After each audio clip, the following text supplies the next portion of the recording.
Here's a quick look at my Shiro plum tree.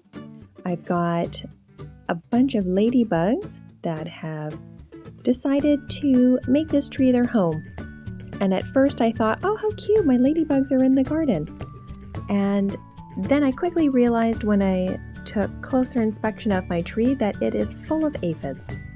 But these ladybugs have come in, found the problem, zoned in on it, and are doing a great job of eating the aphids.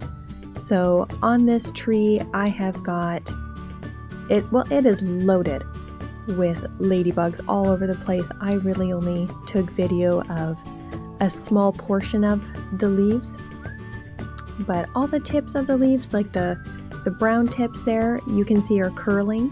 Those are actually full of aphids. So thankfully the ladybugs are there to take care of the issue, and I'll keep monitoring it to see if the issue persists or if the ladybugs do a great job.